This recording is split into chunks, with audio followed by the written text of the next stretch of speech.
Welcome to those of you here in person and those of you joining us virtually.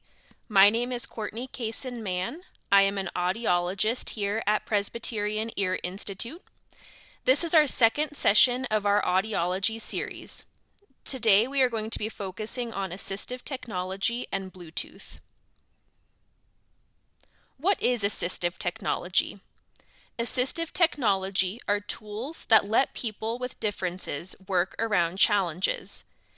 They help make tasks and activities more accessible at school, work, and at home. Today we'll be focusing on various phone apps and other devices that can improve listening in difficult situations. What are apps and where do we find them? Apps are mini programs that can be downloaded onto your cell phone, typically for free or for a very low cost. Your phone has an icon that will open up to a store where you can find different apps. iPhone uses a platform called the App Store. This is a blue icon with a white A. Android and Google Pixel use a platform called the Google Play Store. This is an icon with a rainbow triangle. When searching in the App Store, what you type in matters. Try to use the exact name of the app that you're searching for, or use 2 to 3 specific words about the item that you are hoping to find. We're going to start by discussing the remote control apps for your specific hearing devices. Each hearing device has an app that can be installed to help with device performance in difficult situations. These remote controls give you the option to change your volume, the option to switch through different programs, such as a restaurant or music program, and give you the option to fine-tune certain features, such as how sharp certain things sound or how much bass or treble is coming in. These remote controls show you how much battery life you have left and can sometimes provide a Find My Hearing Aid or Find My Cochlear Implant feature. App compatibility is dependent on which cell phone you own. If you are having difficulty downloading or pairing your hearing devices to your app, talk to your audiologist or your device manufacturer to determine if your phone platform is compatible with these programs. Did you know that most hearing aids and cochlear implants can now stream phone calls and other audio? They can! Your hearing devices can act as a hands-free headset. This feature helps many people hear better while talking on the cell phone because audio can route through both ears. This is dependent on which type of cell phone you own, so talk with your audiologist or reach out to your device manufacturer to discuss streaming options. Next, we're going to talk about speech-to-text apps.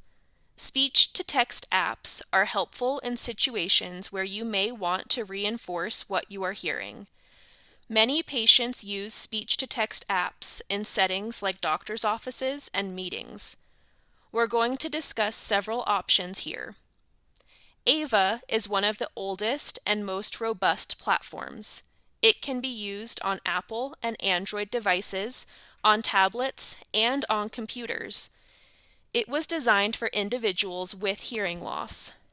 Ava is unique because it can include multiple Ava users in one conversation. This is very helpful in situations like restaurants. Each person at the table could open Ava, join the same conversation, and visually follow that conversation on their own smartphone. Live Transcribe is only available for Android users, but has quickly made its way up the ranks and is now rated as one of the most accurate speech-to-text platforms. Otter was originally designed as a note-taking app. It is unique in that it will show when the speaker has changed from one person to another. Voice dictation is one of the most simple platforms and is very quick to start transcribing when you enter the app. It also records the conversation so that it can be viewed later. Apple Live Captioning is much newer, but is also quickly gaining traction. It is available for iOS 16 and newer. Many people are now enjoying the opportunity to FaceTime with live captioning included on the same screen. Live Transcribe, Voice Dictation, and Apple Live Captioning are all free. Ava and Otter have a free option. It is free for the first 40 minutes of a session. If you want to use it for longer than 40 minutes per session, you will have to pay a subscription. Let's talk about closed captioning. Closed captioning is now available on almost every virtual meeting platform. When you're entering a virtual meeting, look for the CC in a rectangle. Click on the CC, and captioning for your meeting will turn on. Additionally, you may be able to request a script of the meeting that took place afterwards. Ask the meeting host to record the session. At the end of the recording, a transcription will be saved and can be downloaded and shared by the meeting host. Now we'll talk about phone call captioning for cell phones. These are all free options for individuals with hearing loss through the FCC. InnoCaption and Olelo, or Caption Call, are two of the oldest phone captioning platforms. InnoCaption and Caption Call both provide captioning for verbal conversations that are taking place. CaptionMate and Nagish are both much newer captioning services. CaptionMate and Nagish will transcribe what the person on the other end of the phone call is saying. You then have the option to verbally respond, or you can type your response and have an automated voice read it back. Just like speech-to-text apps, think about what type of service you're looking for and which may be the easiest for you, and give phone call captioning a try. These next few options are for captioning specifically for landlines. Caption Call and CapTel are two landline captioning providers. Caption Call requires a landline jack with an active phone service in your home. CapTel has 4 different landline options that are described on their website. Both companies are free for individuals with hearing loss through the FCC. Take a look at their websites or ask your audiologist for more information. Let's transition specifically to accessories. Most hearing technology companies have accessories like remote microphones and TV connectors that can help with hearing in specific environments. For many individuals, remote microphones are the easiest way to stay engaged in a conversation in a noisy place. Have the person you are trying to listen to wear the microphone on their shirt or on the necklace that comes in the microphone box. The microphone works best when it's clipped 6 inches from the talker's mouth. Their voice is then sent directly from the microphone to your hearing devices.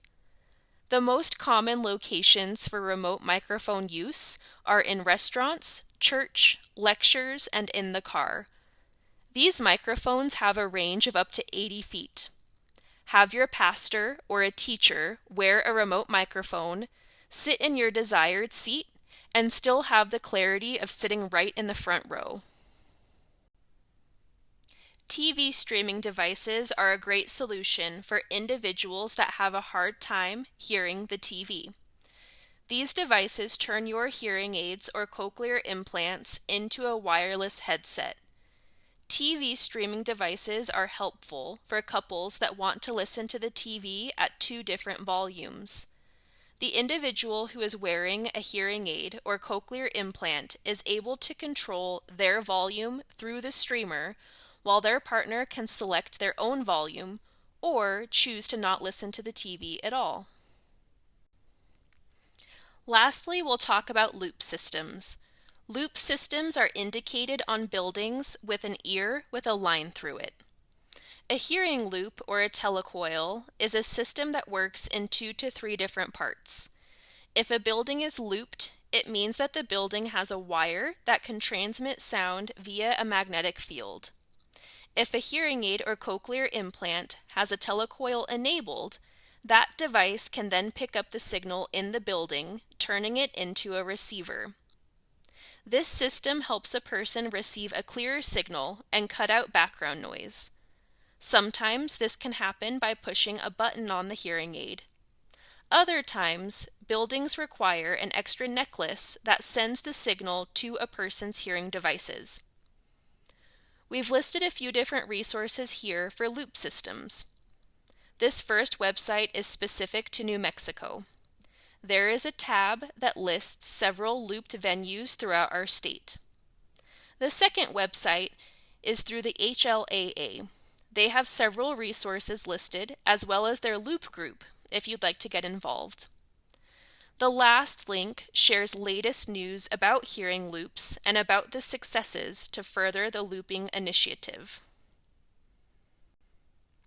Thank you so much for joining us today. We hope that you've enjoyed this session of our Audiology series, and we hope to see you back on May 31st for our session on tinnitus, triggers, and masking tools.